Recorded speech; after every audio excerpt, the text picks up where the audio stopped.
I want you to pause for a moment and really sit with the gravity of what is unfolding right now, because this is not just another diplomatic response to controversial American rhetoric, not just another European statement expressing concern about transatlantic relations, and certainly not just another example of allies quietly managing disagreements through back channels.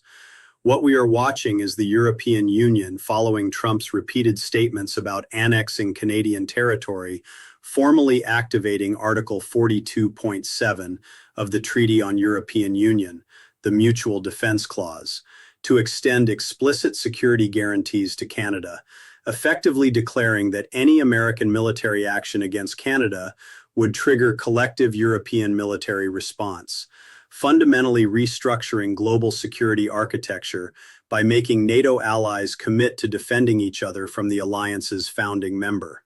I have spent decades watching power from the inside, arguing constitutional cases, observing how alliances fracture when the nation that created them transforms from protector into potential threat. And I am telling you right now, the European Union's invocation of Article 42.7 to guarantee Canadian security against American aggression represents not just diplomatic signaling, but an operational commitment backed by $540 billion in emergency military assistance, intelligence sharing agreements, and explicit deployment authorizations that make European defense of Canada credible rather than symbolic. And the speed with which all 27 EU member states unanimously approved this unprecedented action reveals just how thoroughly American behavior has destroyed the assumption that the Atlantic Alliance exists to protect democracies from external threats rather than from each other. So let me ask you three questions. When France, Germany, Poland, and 13 other EU nations jointly commit to providing Canada with advanced weapons systems, intelligence capabilities, and explicit guarantees that European forces will defend Canadian sovereignty against any aggressor, including the United States, what does that do to the NATO alliance structure that has been premised on collective defense under American leadership for 75 years? When the European Union establishes formal military coordination mechanisms with Canada that deliberately exclude the United States, creating command structures designed to function in scenarios where American forces are the threat rather than the protector, what happens to the integrated NATO command that has been the foundation of Western military cooperation since 1949? And when European leaders explicitly state that democracies must defend each other from authoritarian threats regardless of their origin, and recent American rhetoric about territorial conquest represents exactly the authoritarianism our alliance was created to oppose, what message does that send about whether European allies still view the United States as the defender of democratic values, or as a potential threat to democratic sovereignty that requires deterrence? Systems don't collapse overnight. They erode slowly through moments like this. These are not theoretical questions. These are being answered right now in real time. For more than 75 years, the Atlantic Alliance operated under a fundamental assumption. The United States would lead collective defense against external threats to democracy, and European allies would support American leadership because American power served democratic security.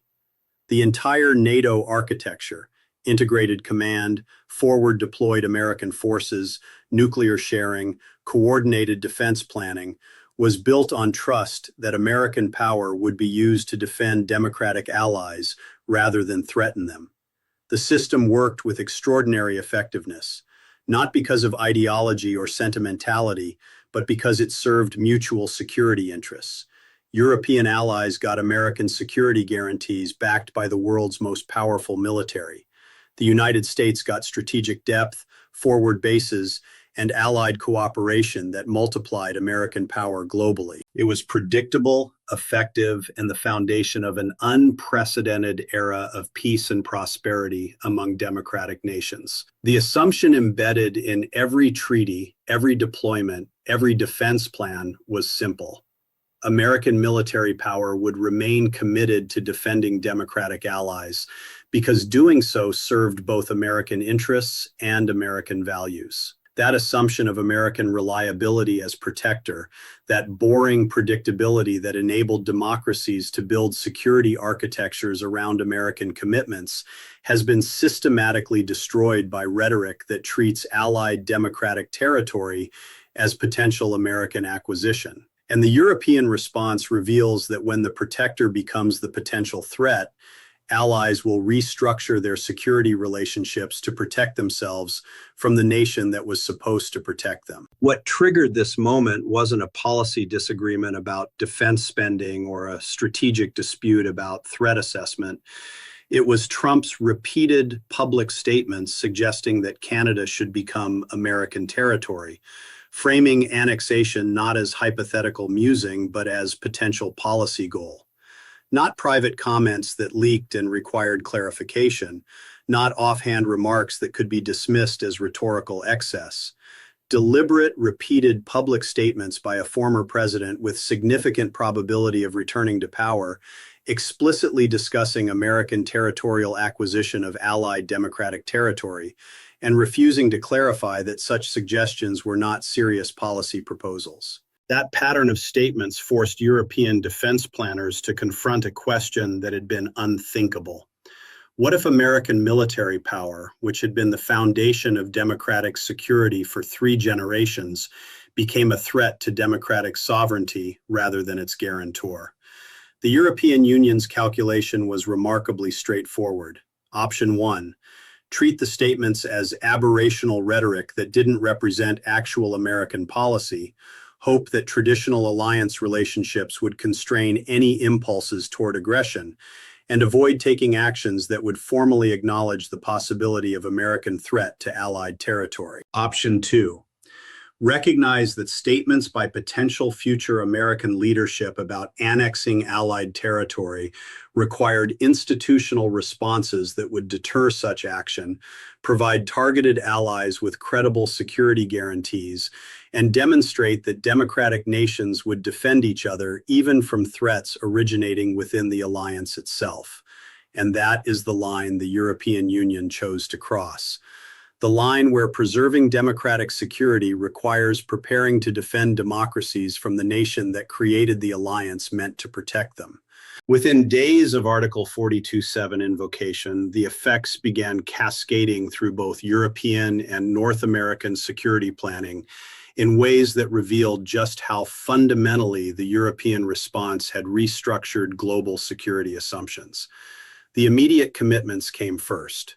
France announced it was providing Canada with advanced air defense systems, intelligence satellite access, and explicit guarantees that French forces would defend Canadian airspace against any violation. Germany committed to sharing signals intelligence and cyber defense capabilities, creating direct Berlin-Ottawa communication channels that excluded Washington.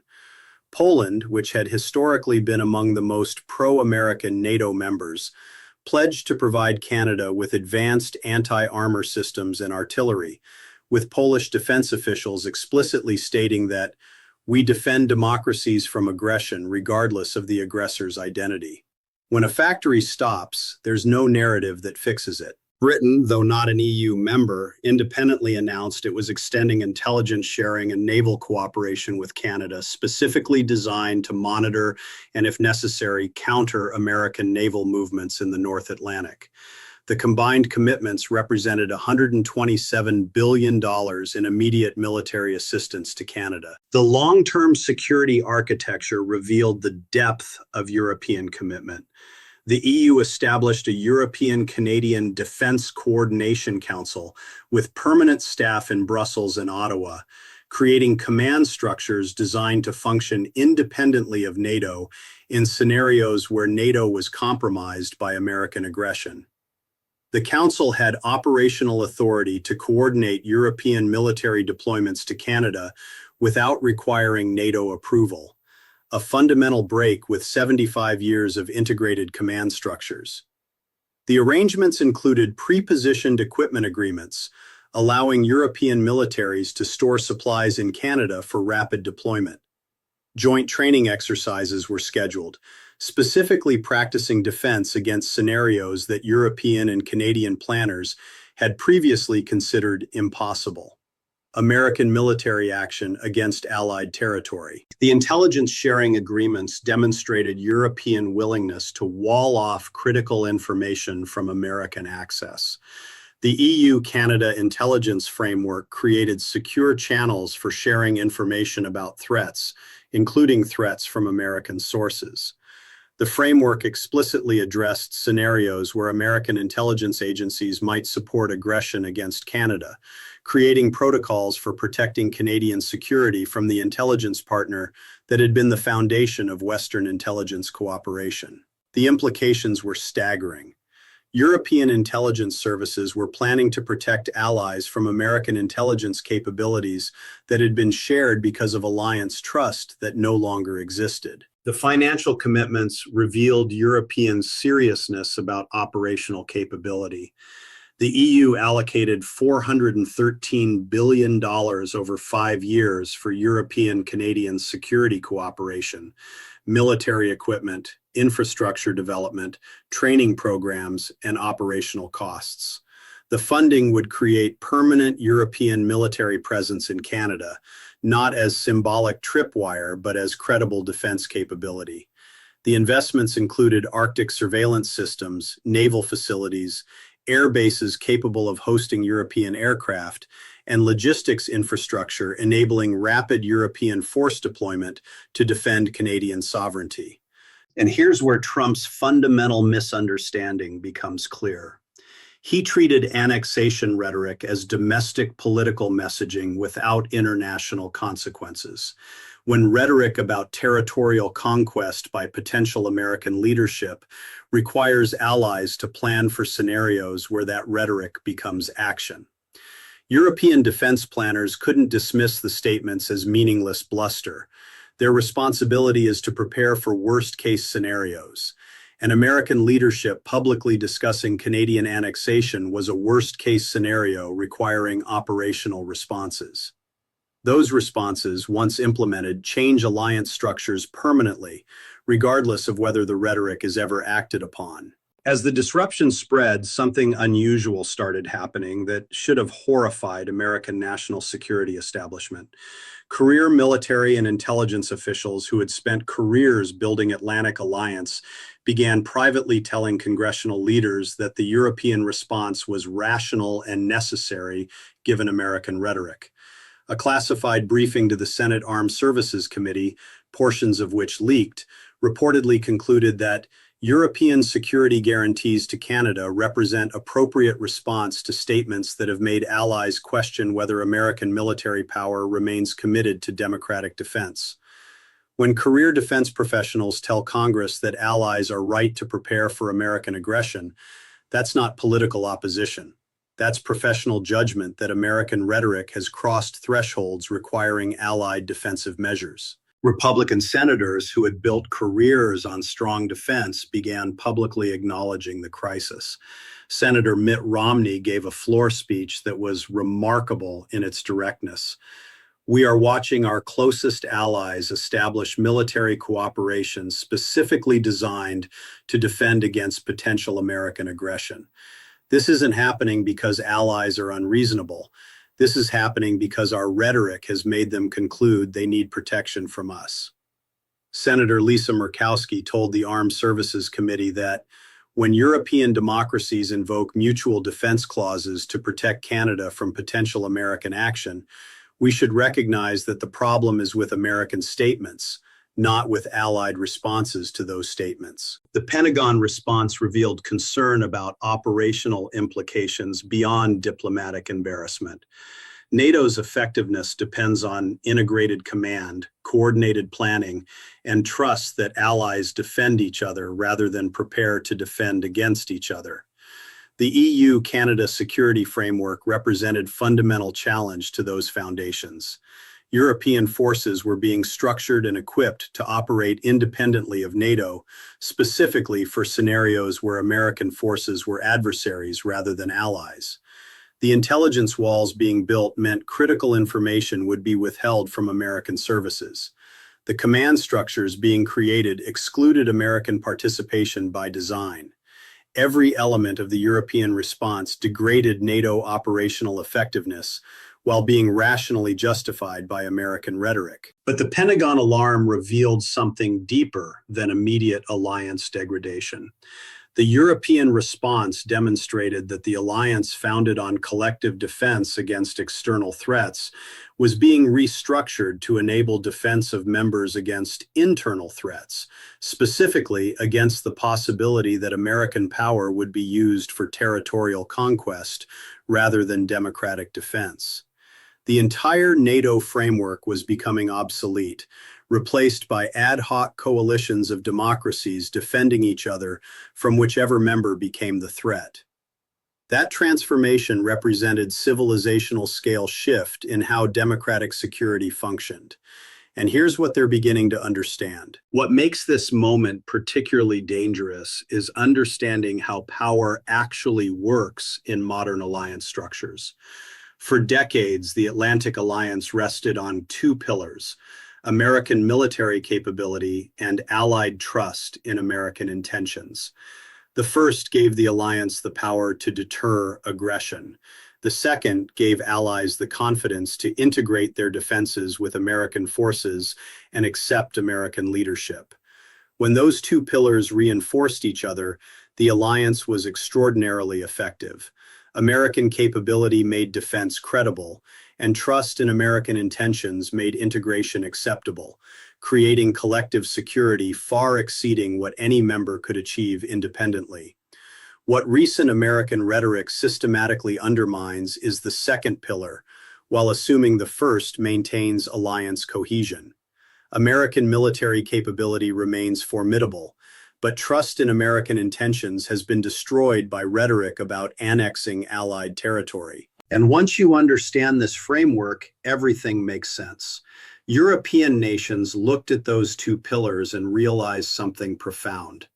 Military capability without trusted intentions creates threat rather than security. And when the most capable alliance member becomes a potential threat, other members must create defensive capabilities independent of integrated structures.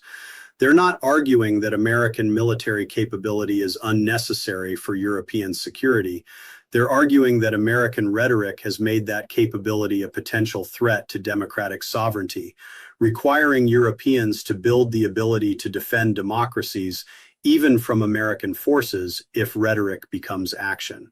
Once trust in intentions is destroyed, military capability alone cannot maintain alliance. It only justifies allies building capabilities to defend against the formerly trusted partner. And here's the rewatchability hook that most analysis misses. The real story isn't that Europe criticized American rhetoric about Canada. The real story is that Europe invoked mutual defense provisions to extend security guarantees against potential American aggression, committing $540 billion to making those guarantees operational, demonstrating that the Atlantic Alliance has been fundamentally restructured from collective defense under American leadership into preparation for scenarios where European democracies defend each other from American forces, proving that alliance cohesion was always based on trust in American intentions more than American capability. And when that trust was destroyed through annexation rhetoric, capability alone produced defense preparations against America rather than with it.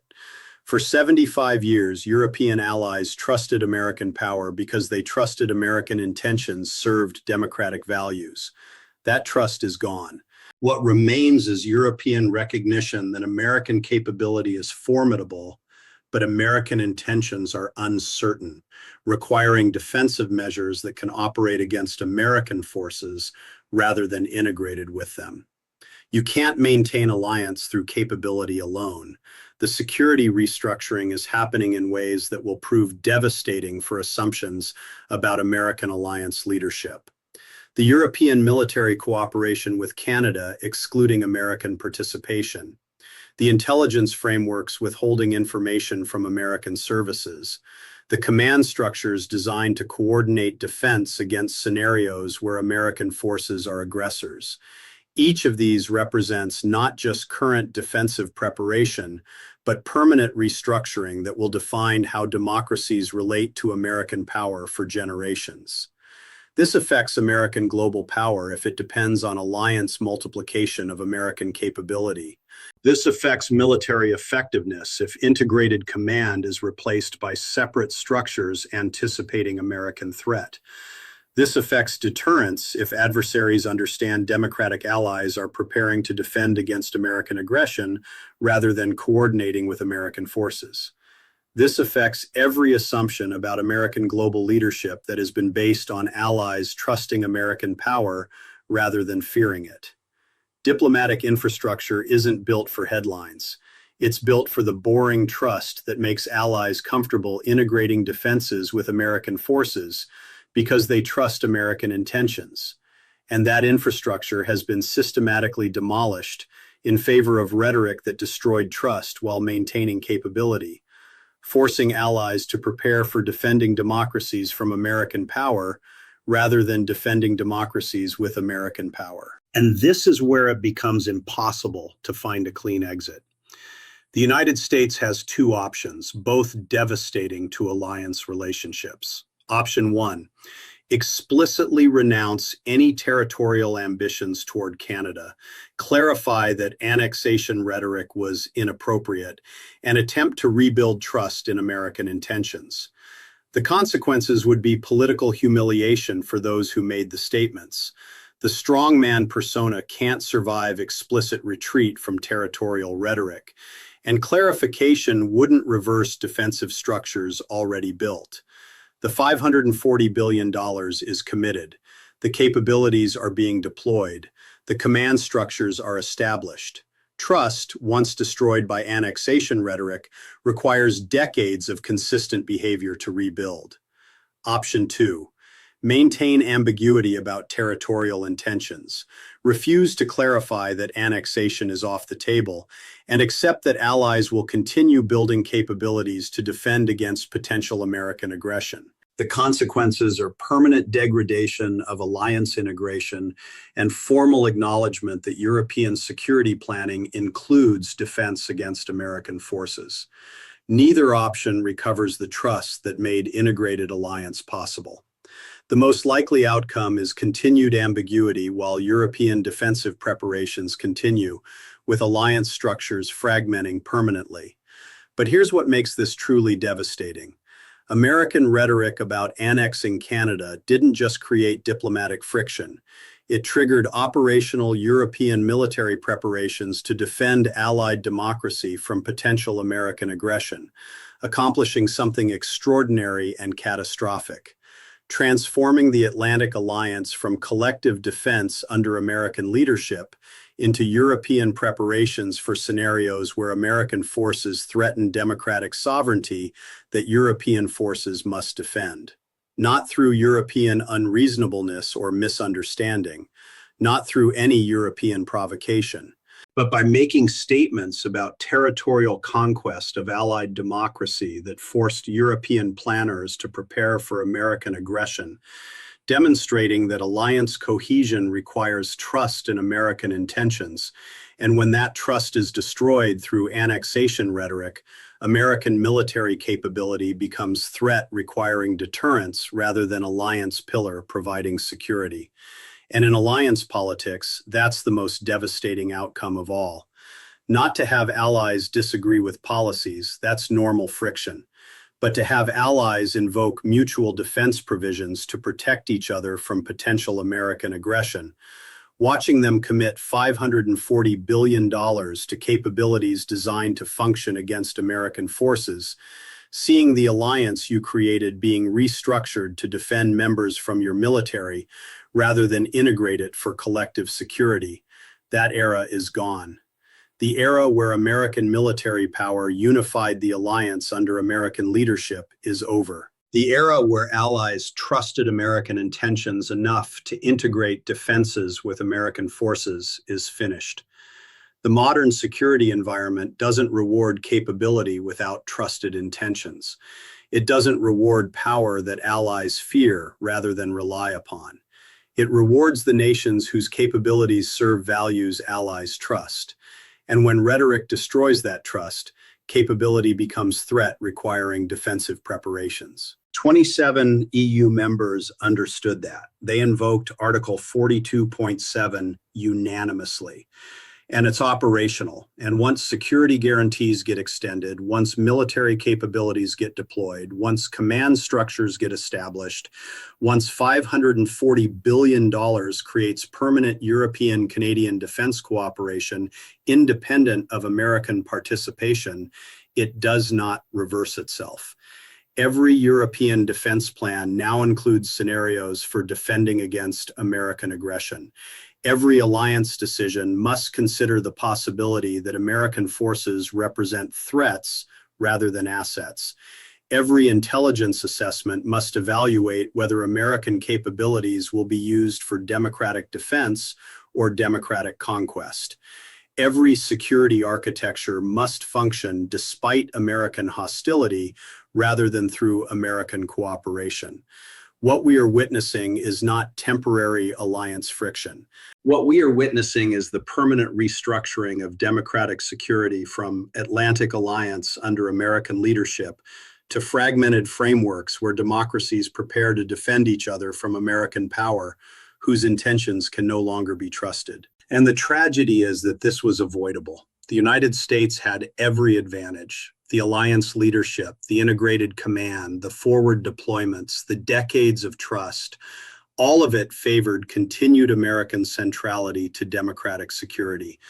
All that was required was not publicly discussing annexation of Allied territory. That's it.